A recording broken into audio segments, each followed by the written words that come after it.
Embora seja dito que em sociedades democráticas a pluralidade é o pilar principal e que se opor a isso é dar lugar ao autoritarismo, na prática nascemos e crescemos numa sociedade onde se aproximar da diversidade é um erro, pois sempre privilegiou-se a homogeneidade. Somos catequizados pelo Estado-nação que possui o objetivo de nos fazer buscar um país perfeito segundo um padrão que caracteriza a perfeição como mono-ideológico, mono-religioso, mono-étnico e, como não poderia deixar de ser, monolíngue. E como há séculos, na ocidentalidade, a linguagem é tida como fetiche com suas normatizações e idealizações de línguas nacionais, tendo como referência o mundo greco-latino, usa-se a língua como um poderosíssimo instrumento de exclusão social. Assim, há um grande número que defende explicitamente que a língua não é lugar de pluralidade, mas sim de uniformidade, e que, na verdade, devido às pessoas incultas, ou seja, às classes populares, o português está se deteriorando. Logo, estão assassinando a língua. No entanto, que tal analisarmos de outra forma? A língua de quem está sendo assassinada? Com a palavra linguística.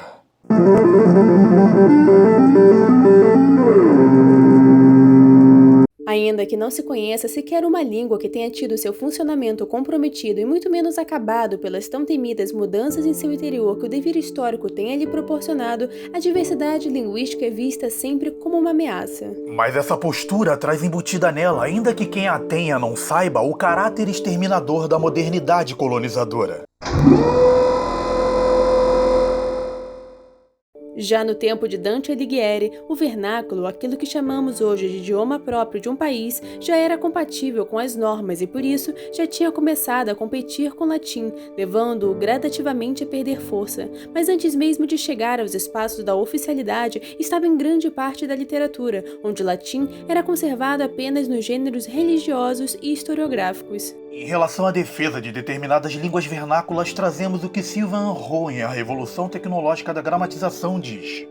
Assim como as estradas, os canais, as estradas de ferro e os campos de pouso modificaram nossas paisagens e nossos modos de transporte, a gramatização modificou profundamente a ecologia da comunicação e o estado do patrimônio linguístico da humanidade. É claro, entre outras coisas, que as línguas pouco ou menos não instrumentalizadas foram por isso mais expostas ao que se convém chamar linguicídio, seja ele voluntário ou não. Portanto, a sobrevivência de uma língua é fruto da ecologia dessa língua, ou seja, a sociohistória dos falantes de determinada língua e seu ambiente etnográfico levam esses falantes a escolherem um falar que gere mais vantagem em um contexto particular.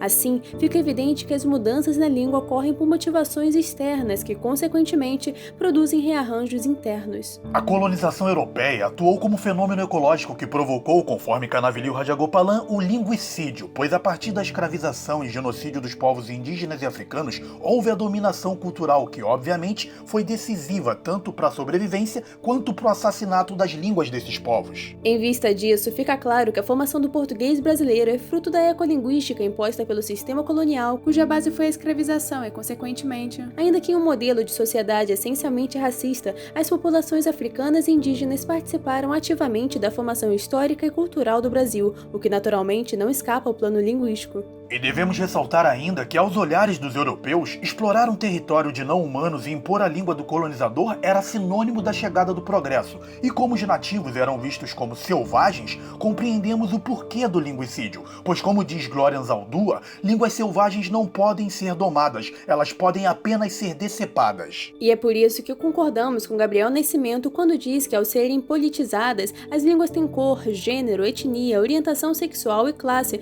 porque elas funcionam como lugares de desenhar projetos de poder. Assim, mais do que compreender ou abandonar os sistemas de poder, é preciso disputá-los para que as línguas também sejam espaços de luta. E de fato não podemos perder de vista esse aspecto de confronto que orbita a língua, sobretudo devido à racialização dela a partir do domínio europeu, pois, retomando Gabriel Nascimento, o combate às línguas já faladas pelos povos originários negros e indígenas figura como um dos primeiros atos do mito da brasilidade linguística entre nós, gerando ao mesmo tempo epistemicídio e linguicídio. E diz mais. Uma voz que produziu durante décadas sobre a maneira que a visão de língua portuguesa tem racializado grupos não brancos é a do pesquisador Mário Trindade de Menezes, centrando suas análises no desrespeito às formas de manifestação da escrita indígena e tecendo críticas à educação linguística indígena tutelada pelo Estado e capitaneada pelos educadores e linguistas brancos, permitindo assim compreender o conceito de linguicídio como produto da colonialidade, ou seja, da herança do colonialismo entre nós. No entanto, se analisarmos esse processo de linguicídio, chegaremos à conclusão que a língua não somente é submetida aos projetos de poder, como ela mesma se trata de um projeto de poder,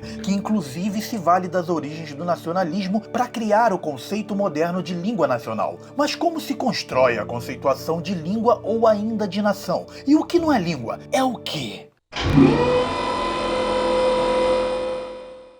O que entendemos hoje como língua é vinculado diretamente ao Renascimento, ou seja, é um conceito moderno, visto que o Renascimento é um acontecimento da história ocidental recente. Em outras palavras, língua é uma comunidade imaginada. Ou seja, uma imaginação do europeu sobre o que ele era nessa modernidade, e assim sobre qual língua ele falava. Esse projeto não apenas institui um fetiche de estética na linguagem, baseado em um projeto de elites locais de cada estado-nação, mas também impõe sua língua aos povos colonizados. É o caso dos negros e indígenas, que foram obrigados a falar o português de Portugal como sua língua primeira no Brasil. Só isso já bastaria para compreendermos o posicionamento contrário à diversidade, pois o que de fato houve foi a elevação de certos códigos a línguas dos estados-nação, inclusive eram as línguas dos soberanos, chamadas de línguas dos príncipes, e uma vez que o soberano e o estado eram uma única coisa, as outras línguas eram detratadas e algumas exterminadas. A partir da Revolução Francesa, mudou-se a forma desse conceito se manifestar, pois como ocorreu uma afiliação à nação que abarcou de vassalos a príncipes, valeram-se do conceito para veicular a doutrinação nacionalista, transformando as demais identidades e línguas nacionais em identidade e língua nacional alternativa, e assim as manterem excluídas. Logo, chegamos à importância de mais um conceito, o dialeto, criado para inferiorizar e silenciar todo e qualquer código usado por grupos que façam parte da comunidade nacional, justamente por não falarem a língua que, embora não seja mais chamada de língua dos príncipes, se perpetua com o mesmo prestígio. Como o povo não está inteirado dessa situação, acredita que a língua cobrada pelo Estado é a língua dada por Deus. Por não ter conhecimento de história da língua e nem acesso a políticas linguísticas, não tem como criticar o silenciamento de identidade divergente da identidade nacional chancelada pelo Estado. Na verdade, o conceito de língua é muito mal resolvido, um conceito cuja palavra nomeia o objeto de uma ciência, mas que serve a vários interesses não científicos. Uma das provas disso é como no Ocidente seguimos a milenar linha de pensamento divisionista. Defendemos que o que não é língua é dialeto. Mas é importante compreendermos que o vocábulo dialeto consiste em um empréstimo tomado diretamente ao grego e que deriva do verbo conversar e que contém a mesma raiz de dizer e palavra. Atente-se ainda para o fato mais chamativo de que os dialetos gregos eram normas literárias, cada um ligada ao cultivo de certos gêneros. Quando, desde o tempo de Alexandre o Grande, essas normas foram sendo suplantadas por uma nova e única,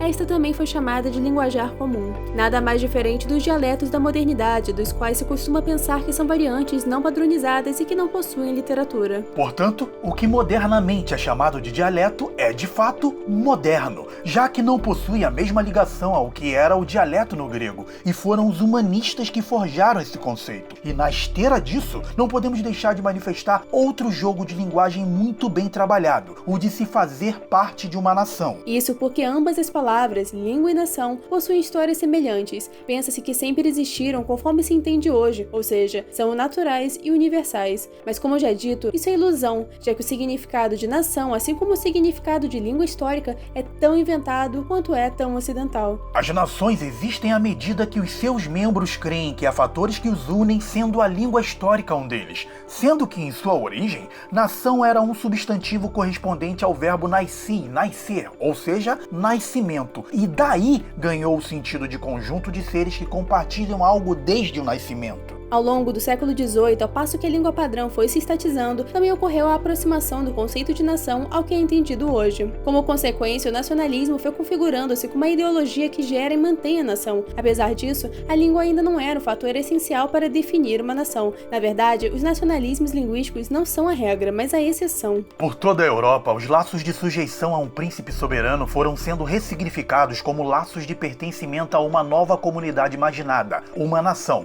Tal pertencimento era estabelecido a partir de diversos fatores: história, território, religião, classe social. Quando a língua passou a constituir um fator preeminente dentre esses? Quando, ao longo do século XIX, os nacionalistas se deram conta de que a escola podia ser um dos aparelhos mais eficientes para consolidar o Estado-nação. Não a escola para poucos, que ensinava latim e literatura clássica, mas a escola para todos, que ensina a gramática da língua nacional, a literatura nacional, a história nacional, a geografia autonomia nacional na língua nacional. A escolarização mostrou-se o meio idôneo para massificar a doutrina nacionalista, e a identificação da língua com a nação serviu com perfeição à propagação do dogma cardeal dessa doutrina, o dogma da homogeneidade. Às vezes, o Estado recorre à violência física para fazer acontecer essa homogeneidade, mas mais a miúde se vale de estratégias mais sutis, como negar e fazer com que a negação seja crida a heterogeneidade, inferiorizando todos os elementos da nação. Assim, povos são rebaixados a tribos, religiões são rebaixadas a seitas, nacionalismos alternativos são rebaixados a separatismos e línguas são rebaixadas a dialetos. Portanto, a partir dessa explanação, entendemos que a ideia de uma língua nacional surge como um perigo, pois manifesta um projeto de poder que ignora quantas línguas existentes de um território forem necessárias, como em nossa terra, com as línguas indígenas, já que o linguicídio optou pelas línguas dos brancos como línguas nacionais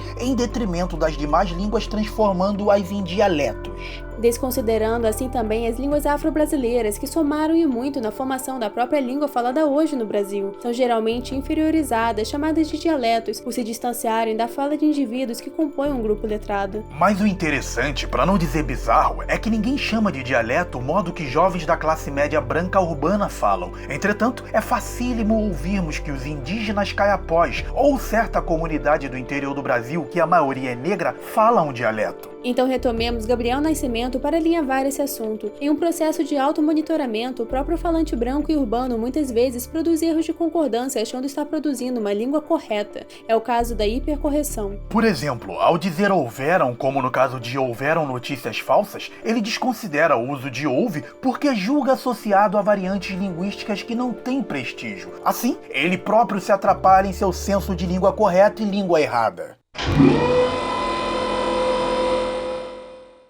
Em uma pesquisa de Margarida Petter, é dito que o modo particular de falar português de negros escravizados nos séculos XVI e XVII foi designado como língua de preto, e que essa variedade só aparecia registrada em peças de teatro cômicas, Cancioneiro de Resende, Pranto do Clérigo, de Henrique Mota, O Clérigo da Beira, Frágua de Amor e Nau de Amores, de Gil Vicente. Pode-se afirmar que essas obras constituem os primeiros registros sobre o preconceito linguístico contra a fala do negro, considerado na época incapaz de aprender corretamente o português. Ela prossegue dizendo que Paul Tasser, em sua tese Le Langue de Gil Vicente, caracteriza a língua de preto como apresentando sintaxe infantil e morfologia elementar. Os infinitivos dos verbos substituem todas as pessoas, todos os modos e todos os tempos. As regras de concordância não são respeitadas. A mim é empregado no lugar de eu, estar no lugar de ser. E por fim, ela expõe que Saint-Hilaire notara que os negros conservavam qualquer coisa de infantil em seus modos, linguagem e ideias. Como podemos ver, ridicularizar o negro, inclusive infantilizando-o, é tão antigo quanto a colonização europeia. Mas como primeira contestação, trazemos a resposta do jornalista e escritor Laurentino Gomes no programa Roda Viva, de 19 de julho de 2021, onde ele lançava o segundo volume da sua trilogia A Escravidão. O Brasil foi construído de cima para baixo. É uma visão do colonizador europeu branco. As contribuições dos indígenas, dos negros, dos pobres, dos marginalizados, das mulheres, sempre foi jogada no segundo plano.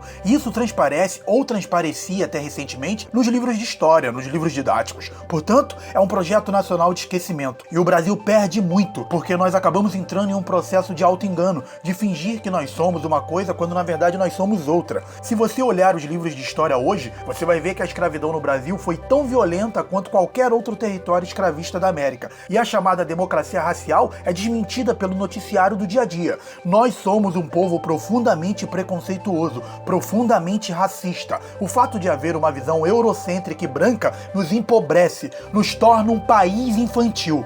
Nunca se falou tanto a respeito do Brasil, da índole da identidade nacional brasileira, incluindo o racismo. Isso vai nos elevar a um patamar de maturidade a respeito do que nós somos no futuro. E como segunda contestação ao racismo linguístico e que subverte a lógica do linguicídio, expomos trechos retirados de músicas de Racionais MCs, RZO, Sabotagem e Djonga, que ilustram uma modalidade linguística presente nas periferias brasileiras, destacando-se nesse caso a variante de concordância zero para número em sintagmas nominais. Bolando ideia com os mano na esquina. Som da favela não deixa goela, os mano é fera. RZO, os cara, rima rica, rima rara. Os mano fica de cara e a batida que não para. Toda família, mesma família, os mano tudo na minha laia. Que pros menor daqui eu sou espelho. Podemos dizer que essa é uma expressão do português afro-brasileiro ou português. O que ambos Dante Lucchesi e Lélia Gonzalez defendem em relação ao PB é a manifestação de algo bem peculiar da nossa língua, as marcas de africanização, que quando produzidas intencionalmente no rap brasileiro, transformam o que é estigmatizado, ou seja, a fala vernácula negra, em estilo que convida a cultura padronizada dominante para escutar, ouvir e, em algum grau, para ser transformada. Essa forma de resistência linguística expõe a construção de uma persona social política consciente das desigualdades raciais e econômicas brasileiras e, consequentemente, em apropriação do fenômeno de não marcação de concordância nominal de número em determinados sintagmas como elemento emancipatório, produzindo em seu uso novos sentidos oportunos para condições de empoderamento. Um empoderamento que, assim como procura emancipar-se em esfera coletiva, pretende, enquanto engajamento social, emancipar-se também em esfera individual, e desse modo, no campo linguístico, fazer cor a glória Zaldúa. A identidade étnica e a identidade linguística são unha e carne. Eu sou minha língua. Eu não posso ter orgulho de mim mesma até que possa ter orgulho da minha língua. Uma vez que vimos que existem dois lados nessa guerra linguística, o lado de quem promove e coopera com o linguicídio e o lado de quem resiste insurgindo-se usando a língua do opressor a seu favor, fica a questão: você está do lado de quem oprime ou de quem afronta?